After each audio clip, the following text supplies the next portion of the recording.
Back to another episode of Lost in the Farmer's Market Garden Shorts, where today we're talking about this lovely plant here, Salvia splendens. That's its botanical Latin name. Its common name is Scarlet Sage, and I'm not seeing how it got that name.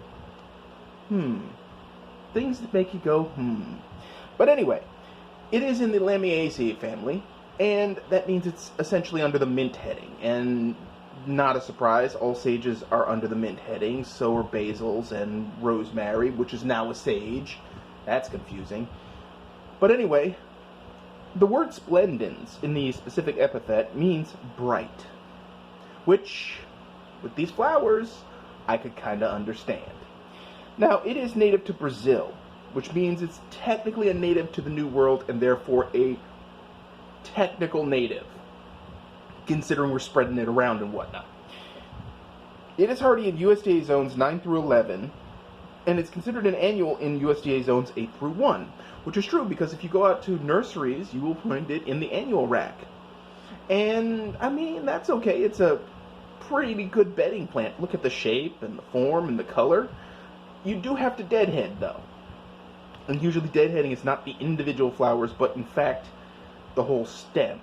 Now, it prefers a soil pH of 5.5 to 6.5, though at soil pH is higher than 6.0, it may get iron deficiency issues, which can easily be remedied either by using a product called ironite, or if you want to try to use I'm using this term lightly here because there's a whole red-hot row over this mess, but you could use blood meal to alter the pH and put iron back in the soil. You could use compost. Both of them are, well, the blood meal is technically organic, okay? The compost most likely is, depending on what you put into it yourself. It's a whole issue. By the way, I may point out, blood meal and bone meal are both slaughterhouse byproducts, and when they're packaged, you have no idea which slaughterhouse they came from, and you have no idea how the cattle was raised, and you have no idea if it's actually organic or not. I'm going to leave it at that, folks. Y'all can debate amongst yourselves. Anyway, the exposure for this plant is full sun, 6 to 8 hours or so. This plant, as you can see, is rich green, good color, and the flowers. It's been exposed to full sun, full southeastern zone 8A laser sun, and it's doing just fine. In fact,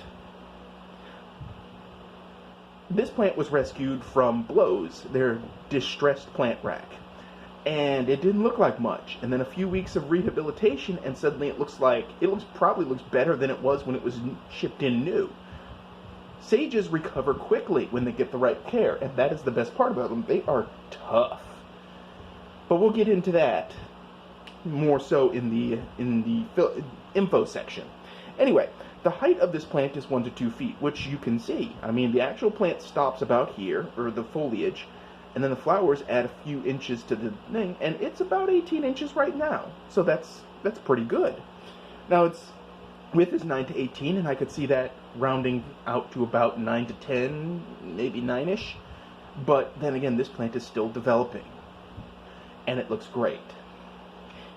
Now, it doesn't have any also known as names. It's just Scarlet Sage. That's pretty much what it's all known. Though, I have heard people call it Red Sage, which, I mean, scarlet, red, different hues of red. Okay, fine.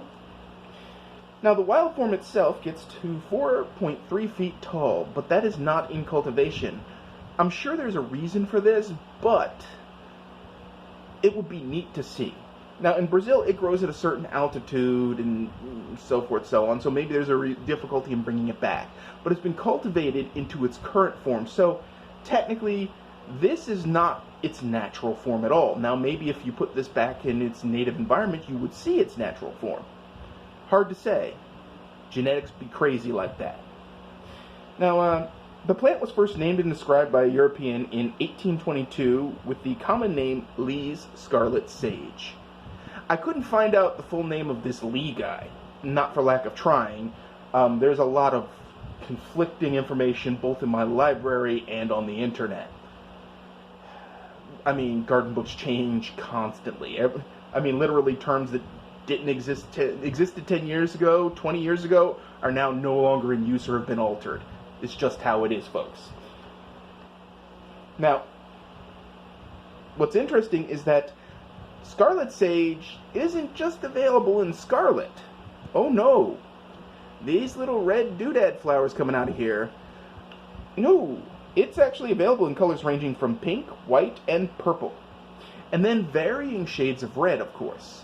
It's still genetically Scarlet Sage, but they selected for alternative flower colors. So, what you're going to look for is, you see, this is the cup that holds the flower, and this is the actual flower. This plant is semi-self-deadheading. It'll actually shed the tube flower, which is this thing sticking out here. I'm going to move, oh, I just did that for it. See that? There you go. That's actually the flower that just fell out there, folks. Right there on the ground. But this cup actually will contain the developing ovary and eventually the seeds after it's been pollinated. And sages do draw in quite a few pollinators, which is why they're great. Now, unfortunately, the edibility of this plant is unclear. It is a sage, yeah, but just because it's a sage doesn't mean you can stick it in your face. There are some sites saying, oh yeah, you can totally eat it, and you totally won't get Montezuma's revenge or whatever. And then there are sites saying, don't eat it, your kidneys will explode, or, you know, some other danger statement. I'm honestly going to vie on the side of don't eat it. Just to be safe. I don't want any of you awesome gardeners out there eating your Scarlet Sage and then ending up in the hospital or something. I mean, life's too short to have a case of the runs, am I right? So anyway, that covers Scarlet Sage. I hope you liked this episode. If you have any comments about this or any thoughts about growing Scarlet Sage as a bedding annual, please leave them in the comments section. If you liked our episode, please hit the like button. If you haven't already, please subscribe. We're shooting for 500 subscribers to move this channel to the next level. And, as always, folks, at the end of the video description, you will find a link to the forage site. You can see what kind of wild and crazy weeds you can eat safely and how to prepare them. And with that, as always, folks, thanks for watching and keep them growing.